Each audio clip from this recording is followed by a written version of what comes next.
This is 6 News at 5.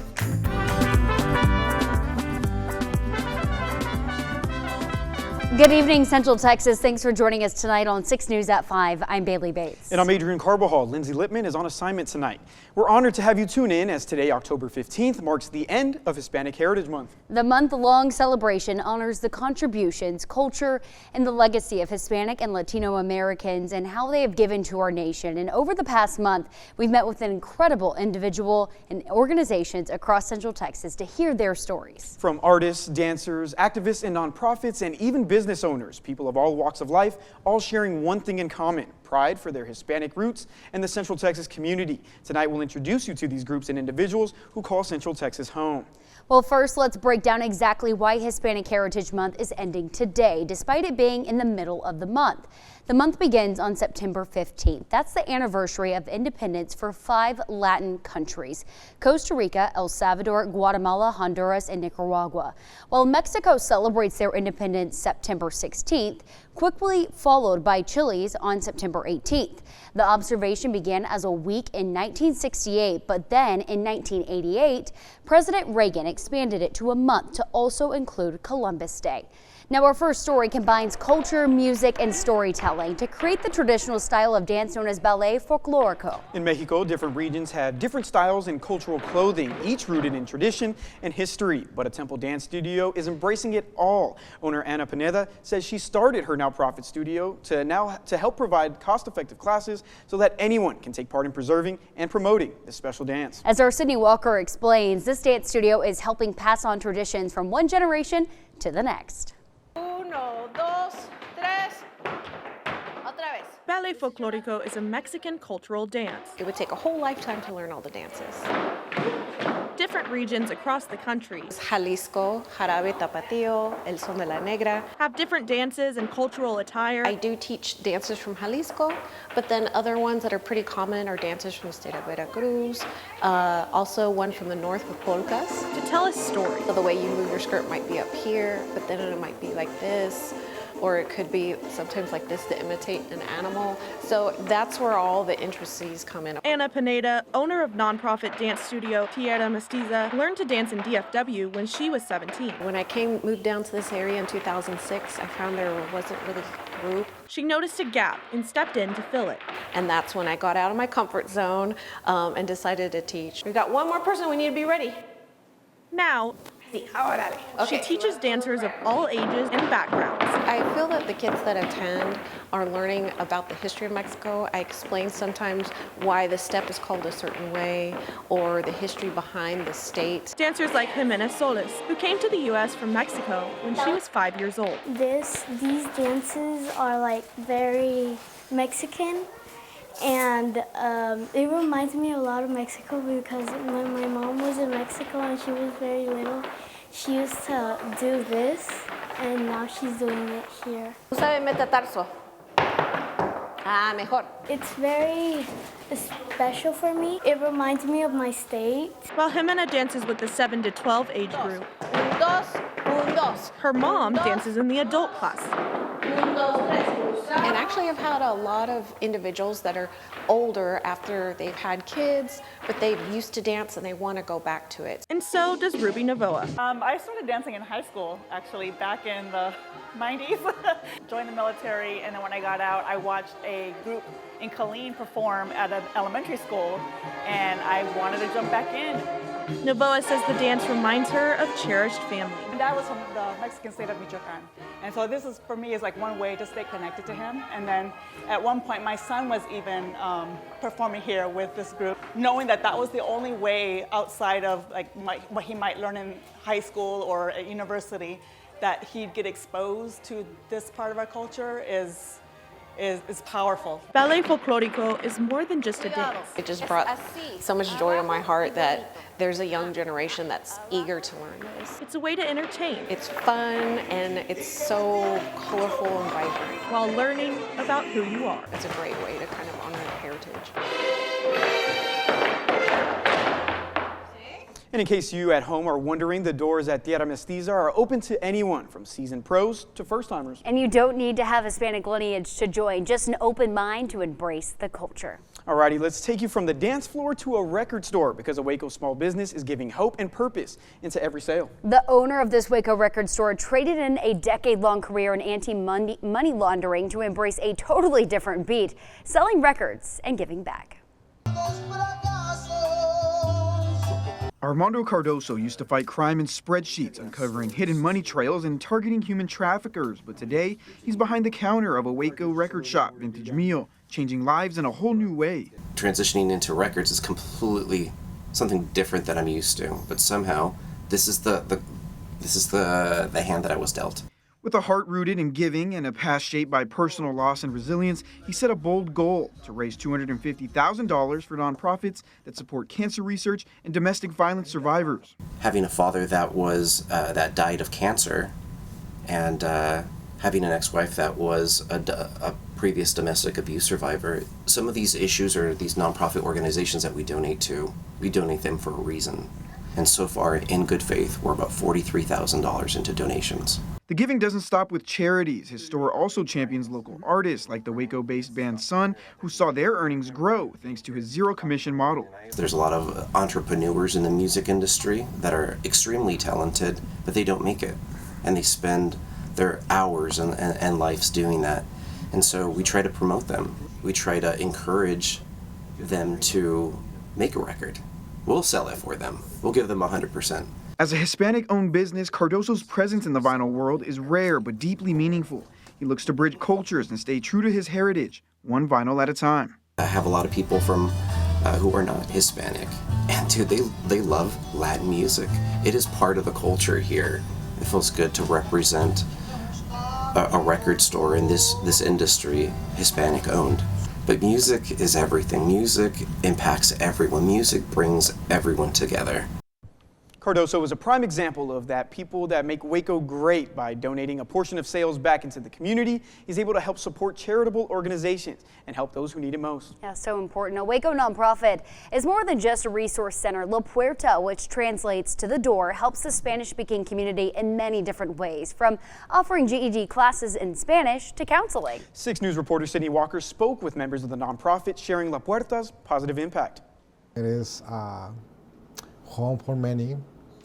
It is a heart for this community. On the second floor of First Baptist Church in Waco, Bringing services, listening, providing the space. Is a safe haven. La Puerta has been I would say as a faith leader, has been the hands of Jesus. La Puerta, which translates to the door, is a nonprofit providing an abundance of resources. When I connect with this community, has a key what is like the meaning about like you need a key in order for open a door. Married couple Emily and Israel noticed a need in the area during their time at Baylor Grad School. We very quickly saw that there was a disparity across Waco of the access to services for our Spanish-speaking community. After consulting social workers, they responded with the request for a resource center. They took on the challenge. We had a one-page proposal that we brought to the pastor, and he said, sure, you can use the space upstairs, and very quickly it grew far beyond that. And the community welcomed them, serving 800 people in their first year. There are about 46,000 Latinos just in the city of Waco, and about 35,000 of which speak almost exclusively Spanish. La Puerta is committed to providing resources, counseling, and community engagement to improve the well-being of our Spanish-speaking neighbors. ESL, GED, we offer financial literacy with grassroots. We offer citizenship classes. They also focus on entrepreneurship. That is sewing and soap making and cosmetology. And counseling. Making affordable counseling or accessible counseling in Spanish for someone that is Spanish speaking, someone that don't have insurance, someone that just need like a right away appointment. Their goal stays the same. Being able to see those neighbors really grow into really healthy, productive, supported citizens that are contributing to our community. In Waco, Sydney Walker, 6 News. The founders say their mission is simple: to make sure every Spanish-speaking family in Waco knows they have a place to turn for help, hope, and community. Truly just amazing things happening here in Central Texas. Meanwhile, another Waco nonprofit is also quietly changing lives by providing community to parents and kids who may feel lost or overwhelmed. Inspiración Waco supports dozens of Hispanic families to help them navigate early childhood educations. The group meets inside a classroom at Waco's Kendrick Elementary. It started in 2018 to offer bilingual classes to help parents and their young learners prepare for public school.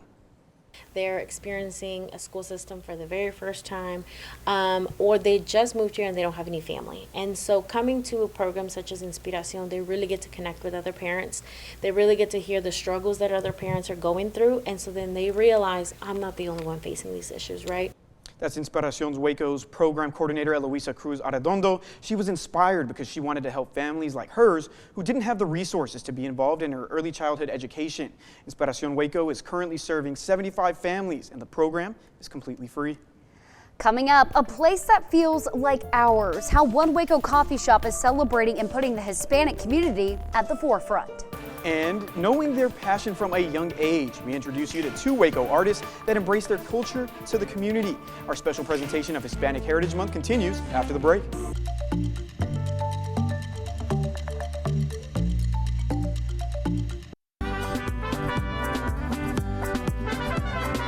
And we're back sharing more stories of Hispanic and Latino heritage. For one Waco coffee shop, Mexican heritage isn't just a part of the menu, it's the foundation.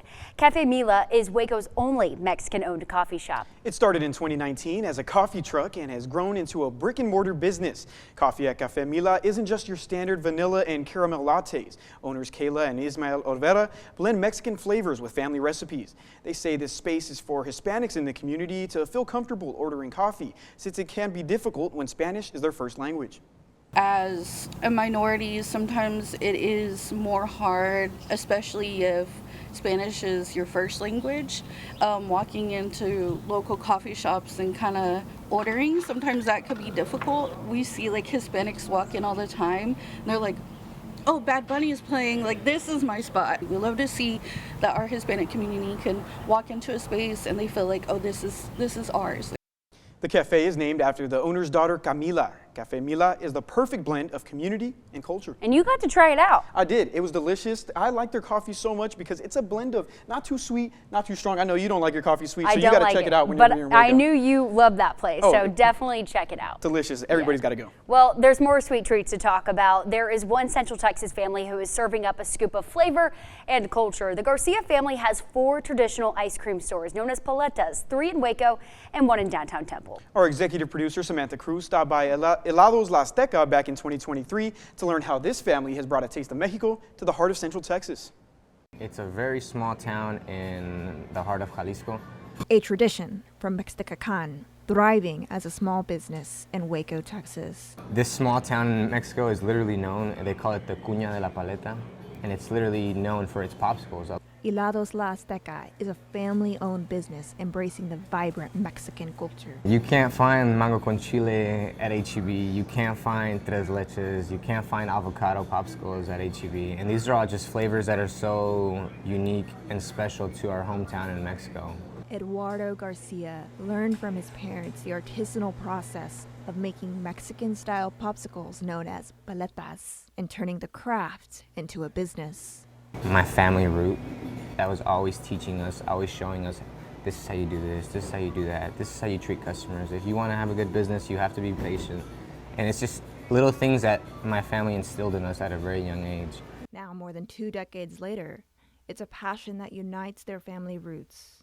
And my dad was able to start something that not only kept the family well, but also was able to share a piece of like our hometown, our country, here in the United States. There's something for everyone. Popsicles, ice cream, fruit cups, chips. And if you don't know where to start, Mangonadas is such a special little item. It's sweet and spicy and it's very traditional, so I think it's probably the best-selling item on the menu. It's more than just desserts and sweets. It's an authentic experience of Hispanic heritage. I like seeing people coming in here and just opening their eyes and being like, dude, I've never seen something like this. Or them being their first visit, or them feeling like it's just like home, just like in Mexico, where you walk in, the music, the fruit, the employees, like it's just a whole new experience to some people, and to some people it kind of just reminds them of home. Reporting in Waco, I'm Samantha Cruz. Alrighty, looks delicious, Samantha. Still to come, a Waco artist is known in Central Texas, but is now getting global recognition. We share his journey of passion and persistence. And we're still tracking that weekend cold front. I'm going to do some expectation setting. That's coming up here in just a little bit. We'll talk about how much rain we can expect and if temperatures will get cooler. That's coming up.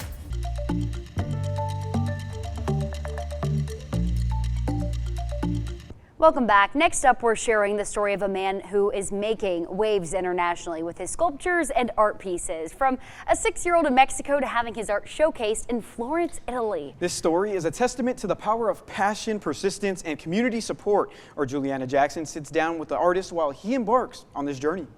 I was like 6 years old and started drawing.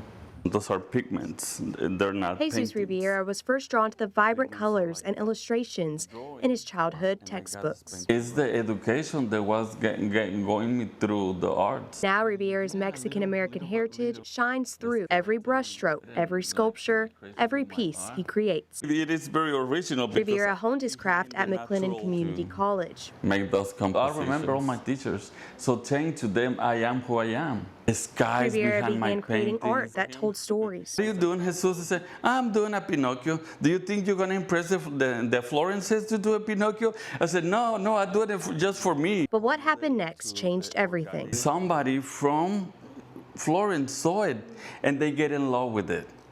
And you know who was it? One of the biggest writers, and this is a miracle. A miracle landed him an exhibition in one of Florence's most prestigious palaces. This is a Waco success. It's not mine because I take all my teachers from MCC, so they teach me how to work with clay and work with different techniques. Of the painting. He's looking forward to his next big dream. It's open next to my house, my gallery, that I can use it for continued teaching and display art and helping in the community. Yeah, right. So very talented. That was our Juliana Jackson reporting. Rivera credits his international success not to his individual talent, but to the collaborative effort of teachers, friends, and community members here in Texas who supported his journey. Alrighty, for one Clifton teen, creating art is more than just a business. It's also his passion and purpose. 16-year-old Marcelino Miramontes is using his talent for art to support the Central Texas community, and he's even gotten some recognition. Our Adriana Alexander shares his story.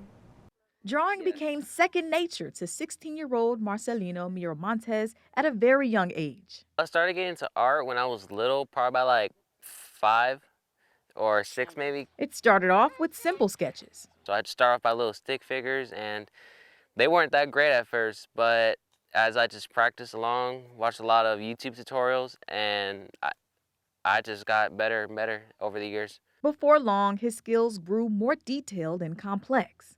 I do nature, country, and a little bit of holidays. Marcelino's parents even saw that he had a special talent. I cry sometimes when I see his art. Like my baby is actually, I mean, he's not a baby.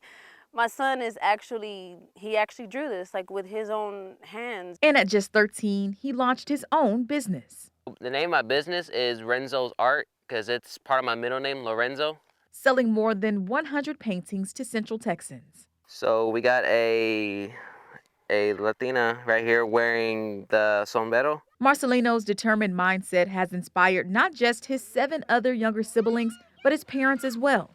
He commenced based off the stuff that we struggled through. That was his way to get away from it.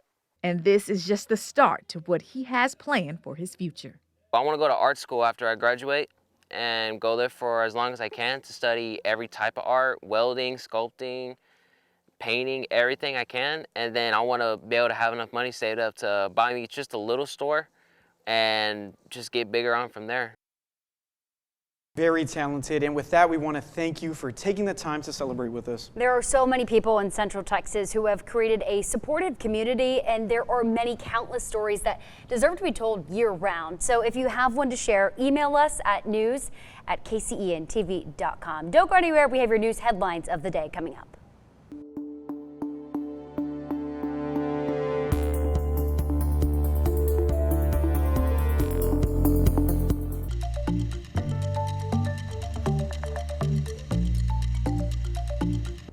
Well, Well, we're wrapping up, but we still got to get a look at the Central Texas news and the weather. Yeah, Matt, what's the latest with that? All right, so we're going to skip the next 3 days because there's nothing to talk about there. We're going to start talking about that weekend forecast because I'm still tracking that cold front, and there's still so much up in the air with it as it comes through.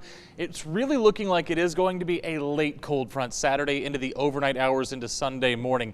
But as it comes through, there is going to be some moisture to work with. Here's the deal, though. West of I-35, very limited moisture. So that's going to lead to, again, very limited rainfall in that region. The best chances are going to be east of I-35. And really, even then, the better chances for rainfall, widespread rainfall, are going to be in East Texas. I want to caution you here just a little bit. Remember, this is the same model that yesterday was showing that we would get absolutely nothing as this front comes through. That's the problem sometimes when you're working 3-4 days in advance. So that's why we're keeping track of this and keeping you abreast of any changes with the forecast as we head towards the weekend. Here's the good news, though. We are going to get some cooler weather behind it. We'll talk more about that here in just a second. Here's the problem, all right? So again, this front should bring us some rain, but this is what we're looking at, right? Maybe 1/100th to 1/10 of an inch along I-35. You don't start really getting those measurable totals until you get over to I-45 in that general region. Here's your bottom line. Again, that very limited moisture west of I-35 will lead to very limited storm chances in that region. Best chances will be east of I-35. High temperatures, though, a little bit more normal as we head into your Sunday. Take a look at this. 91 Saturday. We could be talking 83 for your Sunday afternoon, which is close to where we're supposed to be for this time of the year before we warm up again early next week. The government shutdown is now in its third week, and military families and federal workers are feeling the financial pressure. But one local Killeen business owner is stepping up to help her clients during this uncertain time. Hannah Gray owns Royal Lady Sugaring and Aesthetics, and she says about 80% of her clients are either military members or government employees. Over the past 2 weeks, Gray noticed a surge in appointment cancellations as clients worried about missing paychecks. So she decided to do something about it by offering a pay what you can service this week. I started noticing a lot of cancellations the past couple of weeks just since this all started. So I just wanted to go ahead and open that up to people and still give them the availability to have their services done. President Trump announced that military members will receive their paychecks as scheduled starting today using Defense Department research and development funds. But until the shutdown ends, Gray says she'll continue supporting the community that has supported her business. The special pricing runs through Friday at Royal Lady Sugaring and Aesthetics in Killeen. You will hear more from Gray and her business tonight on 6 News at 6.